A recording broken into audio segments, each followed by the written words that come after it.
Hello and welcome to the Full Advisor Coaching Podcast. I'm your host, Kristen Herod, and I'm excited today because I'm going to build on an episode that I did a little earlier at the start of this year, episode 50.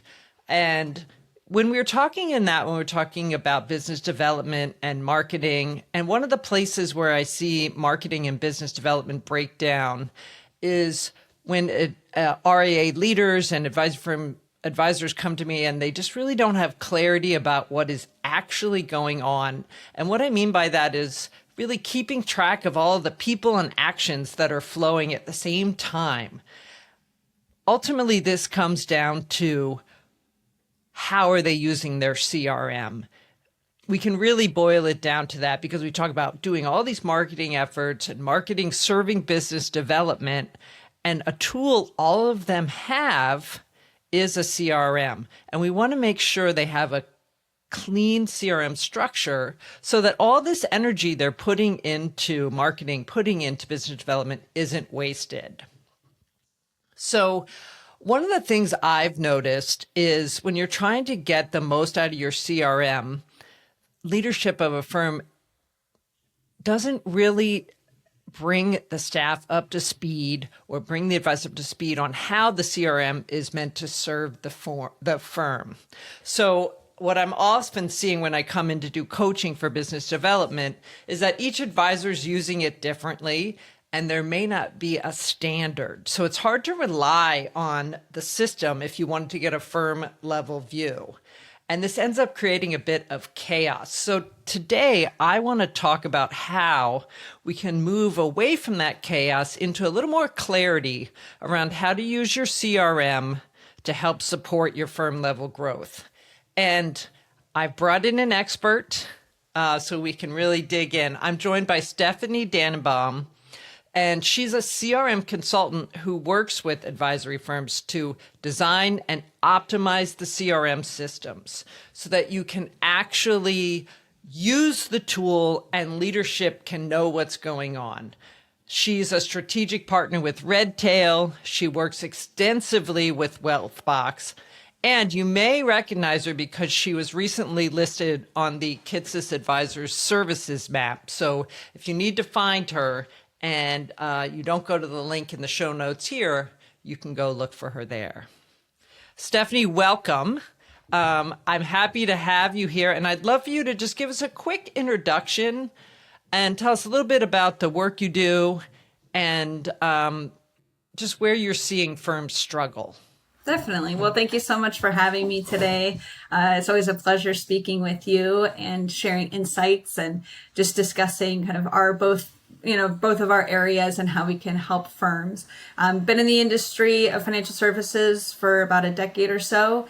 Started out under a broker-dealer doing operations and then worked my way up into advisory roles. So I was able to wear multiple hats and then made the pivot to transition to be a consultant back in 2021. I love the technology. I love helping out advisors. And so it's a great way for me to be able to bridge multiple areas of my interests of helping others, helping advisors, and then just being in the tech. I saw a lot of opportunity where I was always the go-to for the tech. And so for a lot of advisors, they want to have someone come in and be that expert for them and really teach them how can they leverage technology in a way that can support their business processes, whether it's working with clients, prospecting, or centers of influence. So I've worked with hundreds of advisors now at this point, and it's been great to be able to see, how different firms have been able to leverage technology and then being able to bring that best practice to other firms. So it's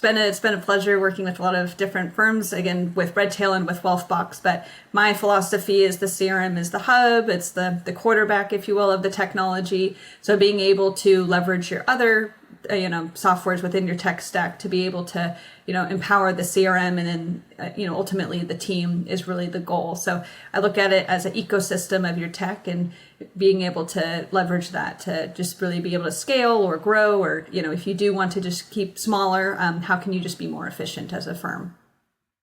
Right. Oh, that's great. And I always think about the CRM. And one of the things I talk about all the time is like a critical asset that a firm needs to have is their list, right? Their list of customers, their list of COIs. And that list, you need to be strategic about it and build it and nurture it and know where everyone is and where they fall in the client journey. And the CRM is really the center of that, right? I mean, that's where it all comes together. And I think sometimes that's misunderstood maybe by leadership, and they don't necessarily appreciate the full impact it can have on growth. I feel like oftentimes it's more of like, well, we'll just get this technology and then somehow it will magically work to solve a problem, right? And I'm curious what you see when you're working with firm leaders and advisors. Like, where are they missing the mark? Mm-hmm. Yeah, I completely agree. You know, what's tough is that you look at a software and a lot of times you don't know what it's fully capable of. And, you know, there's just so many, right? Like, I mean, when I first got in the industry, I feel like the Kitsys map, you know, now there's the service one, which is great, but the technology one was probably, I don't know, maybe a quarter or half as big. And now there's so many different options that you kind of get operational, right. You know, you kind of get this paralysis, if you will, of, okay, well, which one is the best one? And you spend all this time doing demos, and usually the demos don't cover every single part of the software. So it's just tough to know. So I would say most often I hear, I don't know what I don't know. And so really that's right. My goal is to really teach people, okay, sure, you know that the CRM from a basic point is really to have all those contacts in there, but there's so many ways that you can leverage the CRM, whether it's, you know, native, you know, pieces within it or to create custom fields. So there's all these different kind of tips and tricks that I love to, you know, share with team members of how you can really leverage the system to really be an insights platform versus just a Rolodex. So that's a lot of times people come to me and say, well, it's just my contacts. Like, how powerful can the CRM be? And for me, it's really a pyramid, is like how I describe it with leaders is, you know, you have the base, which is the data, and you have the team really be doing the day in, day out work, whether they're doing their task management, keeping the contacts up to date. And then you have the templates, so that way you can be really strategic and process oriented with prospecting, onboarding, and client reviews.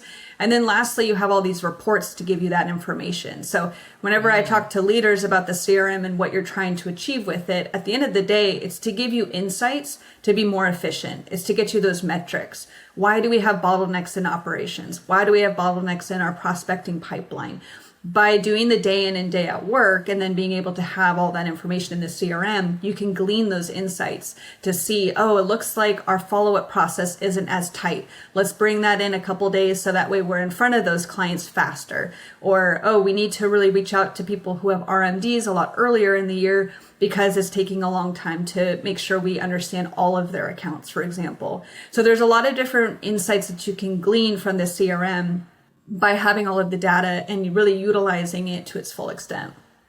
Oh my goodness. I am like chomping at the bit to dig into this. And I love that you brought up the insight piece, because I do think when I talk to advisors, we talk about the business development ecosystem and how you can develop new business from any point, whether it's a brand new person coming in, whether it's accelerating prospects through your cycle, or locking in the onboarding to provide value early, or, you know, generating referrals and additional business from loyal customers. And I imagine and know that what you're saying here, the easier it is to gain access to visibility on what those processes look like at the firm level, the easier it is to say, hey, this is where we might want to focus in, or this is where we can improve this process. Or I love your point about the prospect meeting, or like following up sooner, or perhaps we need to reach out earlier in the year. Great examples of areas where if you had to constantly one off each of those, it would burn through a lot of resource. Hey there, it's Kristen. Quick break. If you're enjoying the show and you want more, head on over to fulladvisorcoaching.com/resources. You can download the toolkits that I have there and join the free insider community. You'll be the first to hear about new trainings, fresh podcast episodes, and I share with you real world strategies that I see working for advisors right now. That's fulladvisorcoaching.com/resources. Go sign up. It's completely free. And now back to the show. So let's get into kind of the foundation of being able to pull out like those insights. You talk about the first level of the pyramid being data. Let's talk about clean, reliable data, and how do we approach this when I know so many advisors go, and I've been working with, I'm a fractional CMO for a firm out here on the West Coast, and we have been looking at messy CRM data and trying to get clarity and asking questions. And how do we even approach this if we're looking at this as the foundation of the pyramid? Definitely. Yeah. So I think, kind of when you look at kind of anything that you're doing, you have to have a standard and kind of a playbook, right? So you always need to have some sort of list of details. So Redtail calls it their style guide. I have my own internal version that I call my resource guide. But really the goal of it is to say, as a firm, how do we want to set our data? Like, what are the goalposts, if you will, of really making sure that everyone is inputting it the same way? Because the reason why it really gets to be messy is because people interpret the information and interpret the options differently, correct? So when we look at like Redtail, for example, we have the main way that you distinguish how a contact is related to your firm. It's through what's called a status. So Wealthbox calls it contact type. Every CRM has some sort of standard field for it.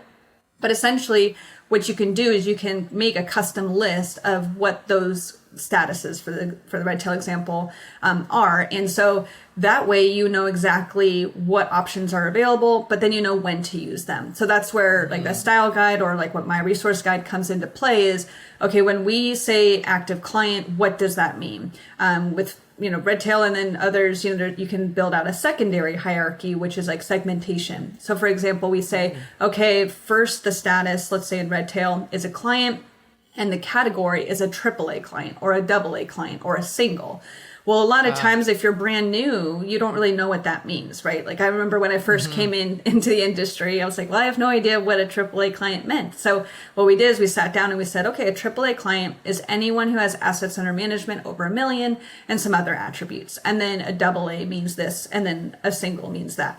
So really being able to articulate what does that name mean and related to the firm. And so really having that glossary of, if you will, of what exactly the information is. So then you do that for the entire information within the system, right? So you look at contact types, you look at tags. So that comes into play quite often with marketing. You look at, you look at keywords, you look at custom fields, you look at other standard fields, addresses, what kinds of addresses are we saving in the system? So you kind of go through, all the different parts of the system and you figure out, okay, these are our pick lists of what we want to have and what that means. So that way you just give this playbook. That way, if you bring in a brand new person, for example, or even current, team members, you can be able to hand that to them and say, okay, when someone comes in and you're creating a contact brand new in the system, follow these guidelines. And then you always know, another document I like to build out is a required information list. When you meet with a prospect, what are the key data points you always want to collect from that person? So usually it's, first name, last name, what's their household name, what is their phone number, email address, date of birth, maybe some other key data points. But as a firm, you want to make sure you understand, okay, these are our 10 examples of data that we always want to collect. Because if you collect that information from the onset, once they come on and maybe during the prospecting process or even onboarding, you may recognize, oh, we're missing this information. And, it just doesn't add to that client experience if you're having to ask for that information halfway down the road of the prospecting or onboarding process. It's just a lot cleaner. It's kind of like when you go into a doctor's office or a dentist, right? You're filling out that form of all of those key data points that they need to be able to help you out. So same kind of process, but I like to have that because again, if you have it tangible, whether it's, saved on a drive or wherever you want it, paper, electronic, however you need to keep it. But if it's somewhere accessible for the team, and so that way they know exactly what information needs to be tracked from the very beginning, then there's just this standard where the minute a contact comes in, it's a lot cleaner. Yes. Oh, absolutely. And I can see that having the clean data would definitely help on a marketing front, even on business development and one-off efforts. Because I'm thinking in terms of marketing, I know a lot of times the segmentation comes into play. And if we're sending out different messages, we want different people to get different messages. Where else do you see data quality coming into play when it comes to to marketing or even individual advisor efforts? Mm-hmm. Yeah. So, the tags are the main one. Again, kind of talking when we kind of started the conversation about the whole ecosystem, working with you and just having those softwares be able to connect. Tagging is typically the way to do that. And so a lot of times I see people tagging for their newsletter, or if they do have certain, if they're in a certain part of their life where they're going to be getting marketing that is geared towards them. So for example, making sure that we're tagging people who are taking RMDs or Social Security age, or, again, like I said, the newsletter, or right. If they have young children, because then from a marketing standpoint, what's great is you can easily and quickly be able to grab all those people together and then either send out some sort of a letter or an email campaign, and then be able to reach out to them, whether it's a piece about RMDs, for example, or a piece for Social Security. And so being able to run these reports and these lists, you can also do it based off of date of birth, right? So a lot of times right. I build out reports of saying, hey, give me everyone who's about to turn 65. Well, we just look right. at the date of birth. And so that's where really making sure we have clean data, that we have everyone's date of birth. And, I always recommend at least a yearly basis to go through at least your clients and making sure you have those key required details, just as a right. kind of a routine audit, kind of hygiene process, if you will, of your CRM. But being able to leverage tags, and then again, depending on what kind of marketing materials you're sending out, that you can leverage date of birth and, some others, a lot of times you can bring in other softwares like their custodian or their broker dealers, so you can be able to see other insights from those platforms as well. But again, right. trying to make sure that the information, the basic information for those contacts are up to date. And then as things fall off, making sure that you're updating them. A lot of times, I always remind clients to make sure that the status is always up to date. Let's say something happens over the year, a client passes away, you got to make sure that you update it, because then, you don't want them to accidentally still be on a marketing, campaign. Right. I just had that happen with a firm where they instituted the, deceased tag, which I was like, oh my goodness, was that not in there before?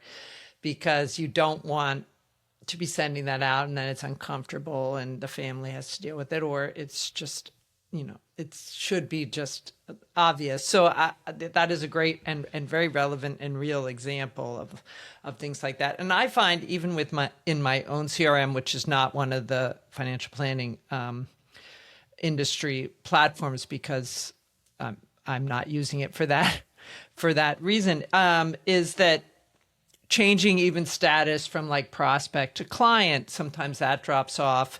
And I know I've seen that with advisors too. And it's okay, how do we set that up so it shifts and we keep that updated? And mm-hmm. I don't know if that's more of a tag or a workflow, and we can, I imagine that would fall into a bigger onboarding workflow situation. Mm-hmm. Yep, exactly. So when we do, let's talk about using the CRM kind of in one-on-one and outreach. So the prospect tool, right? So as people, I have, a number of advisors who are highly focused on their one-on-one business development efforts and outreach. What are kind of the best practices in terms of knowing what to put in the CRM so that they can stay on top of when it's time to reach out again? Because I always have them in it okay, we want to make sure we're following up 3 or 4 times and we have it over this certain period of time, and making notes so they know and don't have to hold everything in their head all the time of what is the next thing I have to do? Right. Yeah, no, exactly. And that's the goal of the CRM, whether it's business development, onboarding, client reviews, really trying to get out of your head or spreadsheets and really having it all within the CRM, both just to keep you sane, but also to give visibility to the team and knowing exactly what's happening. So in that vein, I guess, looking at the different features, right? So with the CRM, so what, the two areas that I always focus on are the opportunities section as well as workflows. And a lot of times people ask me, well, if I'm already doing everything within a workflow, why would I need the opportunities? And the reason why is because they both serve different purposes. So the opportunities section, specifically with Red Tail and Wolfbox, are really the metrics. What are the dollar amounts of this opportunity? When is the close date? Are there any other features? Wolfbox allows you to do custom fields. So if you're doing 401k management and you need the TPA, you can bring that in. So you're trying to figure out the actual specific details within the opportunity, and then you can be able to track that. Now, what I like to do is have it in tandem with a workflow. So then the workflow are the actual steps that you're taking. So you're reaching out to the client, and then you can build into that workflow those different possibilities, right? So that's where a workflow is really great to have an opportunity to have outcomes. So if they're not if they're maybe a good fit, they go down one path, or if they're not a good fit, then they go to a separate step. So the workflow allows you to have that flexibility depending on what's happening with that prospect. But the goal is for them to go hand in hand. So the stages of an opportunity in the opportunity section should really line up with the exact steps that you have in the workflow.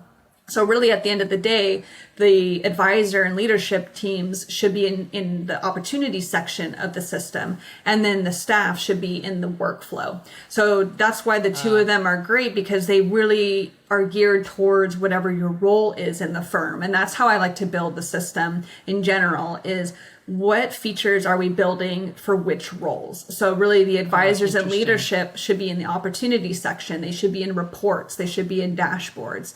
Whereas staff really should be within the workflows, the activity templates, the notes, the contacts. Like that's where they should be living. I really try and make it so that way leadership is only in the CRM, a handful of times during the day, whereas staff is in it every single minute of the day and has it open as a tab the whole time. So again, really just figuring out, how do we make sure we leverage each of those to the fullest extent? Because then what we could do is, as leadership, I can jump into the opportunity section. I can quickly see what is going in on my pipeline.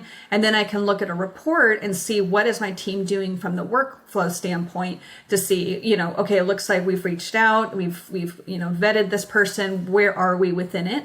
But by making sure that the stages of the opportunity pipeline align with the workflow, it's easier for leadership to mentally think of, okay, this is where I'm at. We're both at the same part. And it looks like, staff has reached out to this person because, they said they would come back to us 2 weeks ago. We've reached back out, and it just makes sure that everyone is on the same page. And then you can, again, look at those reports and then look at it from, a larger standpoint, looking at it from a monthly and a yearly, saying, okay, from what we gleaned over the last time period, what's going on? Are we getting a lot of clients? Where are they all coming from? Because you can say where they were referred by. So again, that's where having those key data points. And then you can see that. So if someone, let's say a client is referring a lot of people, it's just good to know who those people are.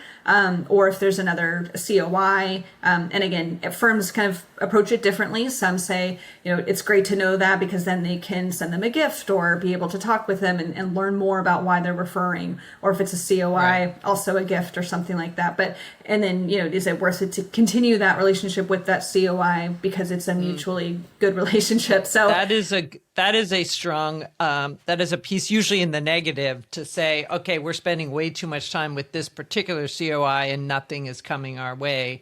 But it's good to have that visibility and be able to track it and not have to, again, maintain it at the level of any single individual who's trying to keep track of it in their head. I mean, I think that's the biggest piece, is trying to get the individual collective, like cognitive load, and get it into a place where we can go, okay, here's where it is. And I know I worked with a firm for a number of years where every Monday, they would have a meeting, an opportunities meeting. So I've covered this in my business development episodes. And, talking about they get together every Monday and someone would run the report off of Redtail, the opportunities report. And so we have this spreadsheet, and then they'd go around the room and everyone would say where something is, and they'd make edits or make updates depending on, maybe the data wasn't totally up to date yet, or it's like, oh, this opportunity said that, I don't know, they were a good fit, and we found out actually they only have, $200,000, and we thought they had 800,000 or something, whatever it might be. And they go line by line. So it would be a printout. So I know that sometimes like, oh, can't we just go right from the system? But I found that the sort of tactile nature of it and the getting together and having the conversation and saying, hey, this person, that person's on vacation for the next 4 weeks. We can't do the normal follow-up. We need to do something else. How do you reconcile that? I never did see the part where they took the sheet and went back to the CRM to update so that for the next time around, it would be more fluid. What do you recommend in that? Or is that something you're familiar with? Yeah, I'd say, so some people like to print it out. And then now, especially since we're all virtual, it seems like, or for the most part, everyone's sharing screens. And so what I've seen a lot of people do, and even in offices, is they actually put the system up on the screen. And then they're making live updates right there during those calls. Most firms that I work with, they are doing some sort of a staff meeting sometime during the week, typically Monday.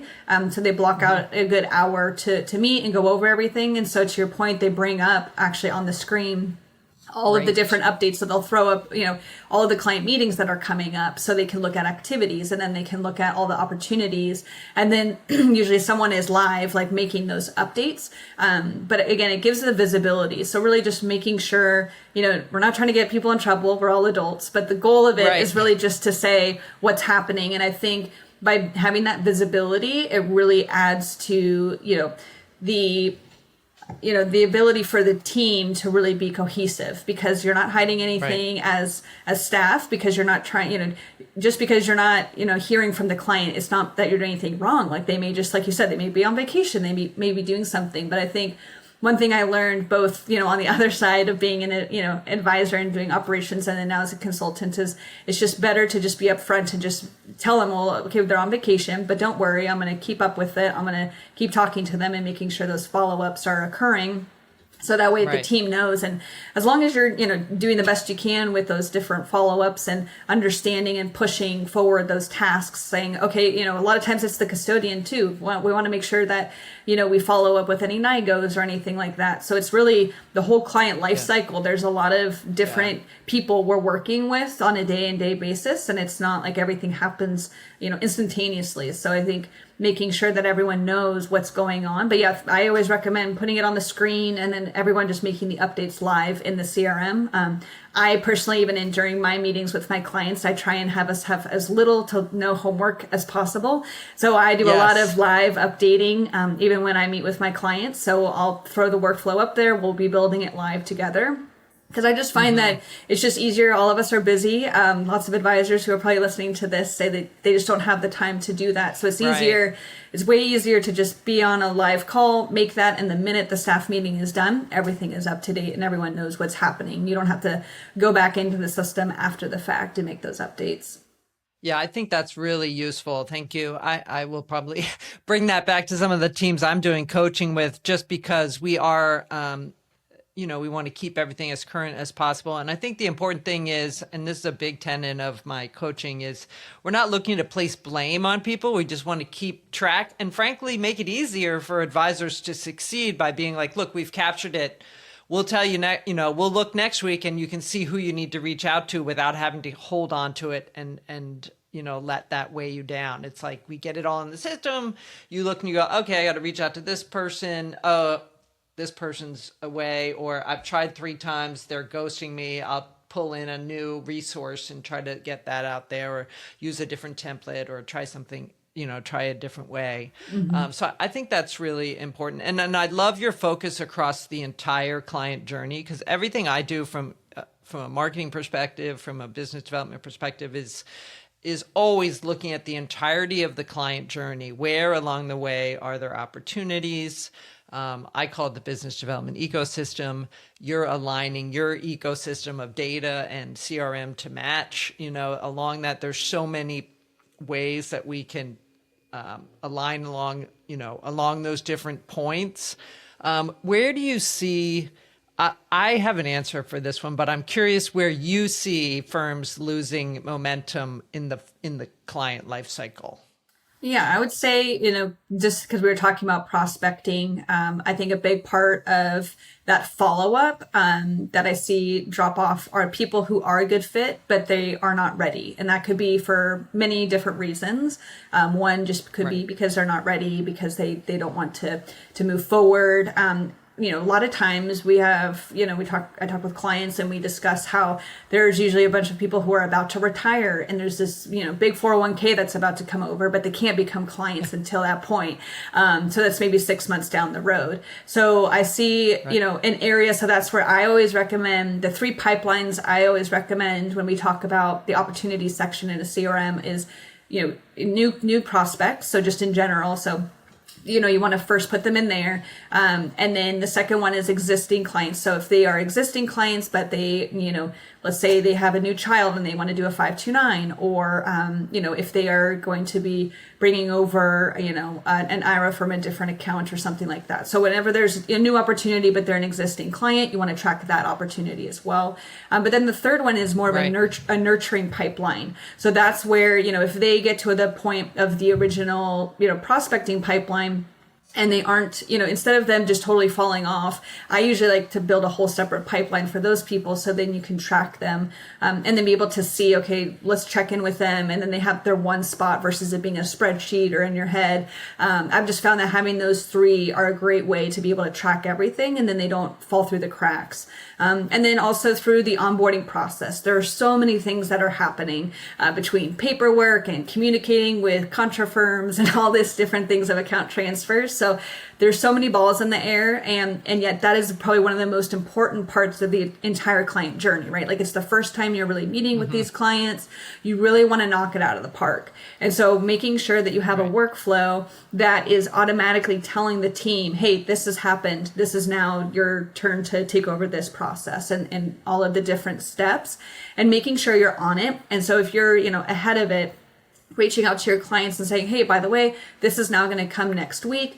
And if you are bringing them into that whole fold of really making sure they understand the process, usually I see a lot of success with firms sending, before they even start the onboarding process, an email saying, hey, this is what it's going to look like over the next 4 to 6 weeks as we bring you on.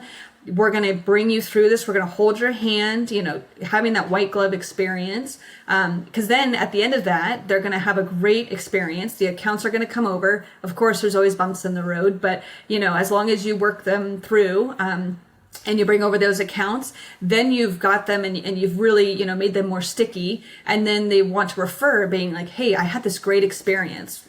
They meet up with some friends and they say, hey, I had this great experience. Yes, it took 4 to 6 weeks, but man, they walked me through it. There was nothing really that I had to worry about throughout this whole process. And then you get that referral engine, to your point about the marketing, making sure that those people have a great experience, and then you just keep up with the client reviews. So the 2 areas are really just that nurturing, prospecting, onboarding, and then, the client reviews too, making sure that you're meeting with your clients on a regular cadence. Most people, I feel like the client review process, for the most part, is probably the most, the least one that is dropped just for compliance reasons. Yes. But I would say that prospecting and onboarding are 2 areas that a lot of people need to really just fine tune, just because it's such an important part of the process. That's exactly where I would have said it. I think I've mentioned in my episode 48, where I did kind of the summary of all of the last 2 years. The most popular episode I've had is lead to client conversion, is all the steps along the way of like how to accelerate that process, where people fall short. I'm always talking about how the fortune's in the follow-up, how so many advisors fail to continue to follow up, when in fact, many times prospects are, to your point, a very good fit. It's just not quite the right time yet. So you need to stay in front. So when the trigger event occurs, you're top of mind, and having clarity on that in your CRM is the easiest way for you to not feel like you're constantly juggling, constantly trying to remember who's where and what and who do you need to follow up with. You just have triggers and follow people through until they ultimately say no, or you say no to them. And then another key place, especially in marketing, when I talk about how marketing can serve the sales and development process, is that 90-day client onboarding period where you're very clear and telling the people, here's what's going to happen. That's where you can develop some nice collateral, PDFs, visuals that you can share. Like you said, communications you can send out to say, here's what you can expect over this next period of time. So it's not just a client wondering what's happening next. I wonder what's, and you're going step by step. This way you're showing the picture, and then they feel like you've got a process. They feel faith in you. They feel trust.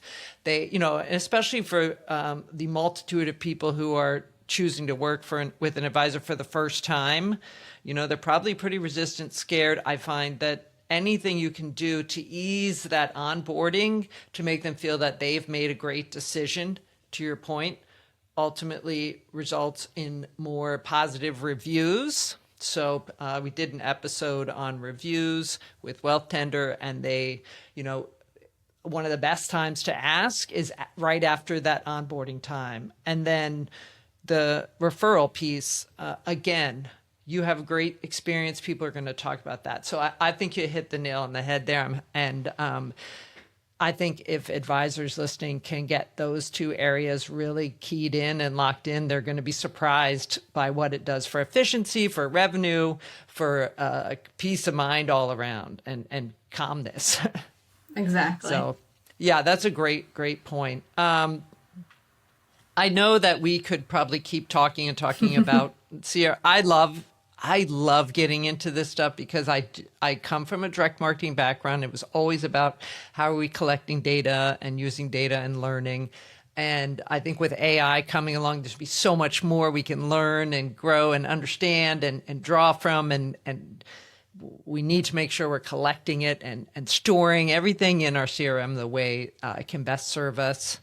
I know that you do a lot of work with advisors now on helping them with their systems. How do you how can an advisor, if they're listening to this going, oh my goodness, I need Stephanie to come take a look at my situation. How do you work with a firm? How can they get to know you? Mm-hmm. Yeah, so there's kind of 3 different phases that I like to work with clients. So my philosophy, again, based off of being in the industry for so many years, is every firm is different. So I really come at it from a custom approach. But really, I like to have the same kind of process for everyone just because it's so important to have that foundation. So the first thing that I like to do is an assessment. So I call it my snapshot.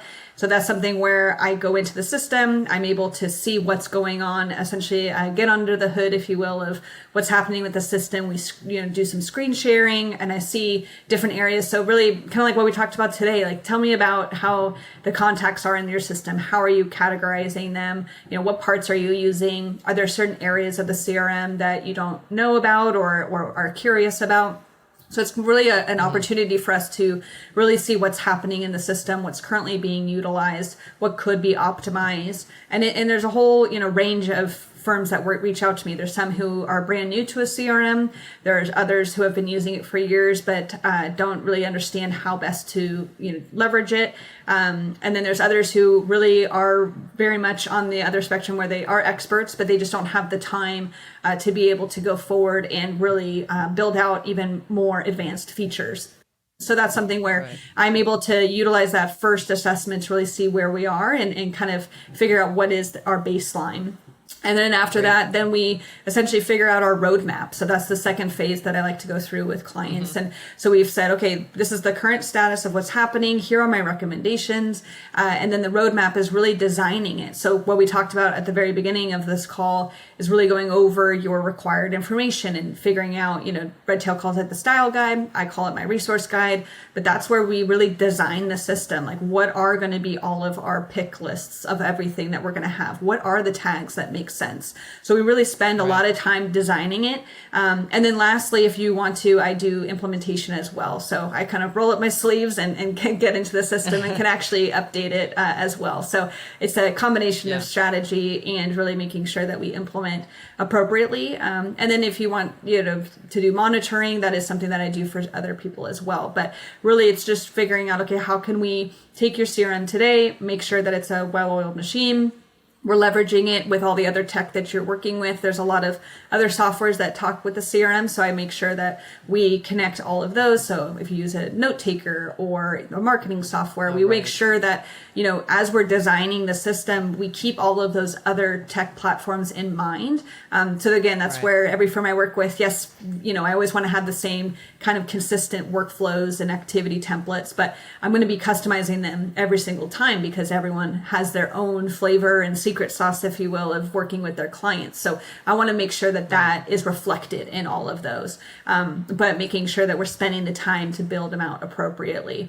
So those are really the three phases that I usually work with people, but I like to start out with that first snapshot. Okay, great. If someone wants to schedule a snapshot meeting with you, can you just I'll have your URL and a link in the show notes, but let's just share it here so people can hear it from you too. Sure. Yeah. So if you want to have just a 30-minute conversation with me for us to just discuss kind of where you are today with your CRM and maybe your tech platforms in general, just go to my website, which is just my first and last name.com. So StephanieDannebaum.com. And then you'll see a contact tab at the top there. But you'll be able to go through and learn more about what I do and different examples. You'll see a picture of the snapshot there. So feel free to go in and check that out. But feel free to grab 30 minutes on my calendar and we can discuss how I can support you. That's great. And we also have a few resources in the show notes. We have a link to a blog that Stephanie has on her site just around how to work, how a CRM consultant works and what you should look for and how you can, how you can collaborate. And then she also put together this PDF to help you help answer one of the most popular questions, right, that you have, which is how do you know when you should use an activity or a task versus a workflow? So if you're just looking to tinker around yourself a bit and get a look in some of these basics on I don't know, when am I supposed to use one versus the other? We have that downloadable PDF there for you as well. So this is really exciting. As a marketing and business development person, I absolutely rely and want my firms to be reliant on to use technology to serve them, to leverage it, not to be reliant, but to use it to serve them. And, for the firms I'm working with, if marketing and business development matter to them, if they want to grow, I highly, highly encourage them. CRM cannot be an afterthought. It can be designed to serve your business. You can get the data for your advisors, for your team. You can leverage templates. You can get reports. And ultimately, as Stephanie said, get insights from across the firm to really help you make decisions about where to take your firm and where to direct your resources. So, Stephanie, this has been just an absolute pleasure having you here. Thank you for sharing your expertise. And if anyone out there wants to have a conversation with me just about your marketing plan or your business development efforts, feel free to go to my website at fulladvisorcoaching.com. You can go to the upper right corner, hit request a call and schedule time with me. And again, thanks, Stephanie. Happy to have you here. And I thank to everyone who's listening, thank you so much. And if there's someone in your firm who could benefit from hearing this or someone in your study group, please feel free to send it or share it with them. We always appreciate it. Thank you very much, and go out and make it a great day, or not. It's your choice. Yes. Thanks, Stephanie. Thanks Thank for you. coming. Thank you. Thank you for tuning in to Full Advisor Coaching, the podcast. If you enjoyed today's episode, please hit the follow button so you'll never miss an episode. To learn more about how you can become a part of the Full Advisor community, visit fulladvisorcoaching.com. Remember, stay connected and get notified as soon as brand new episodes release. Click the follow button now. The content has been made available for informational and educational purposes only. The information covered and posted represents the views and opinions of the guest and does not necessarily represent the views or opinions of Kristen Harrod or Full Advisor Coaching.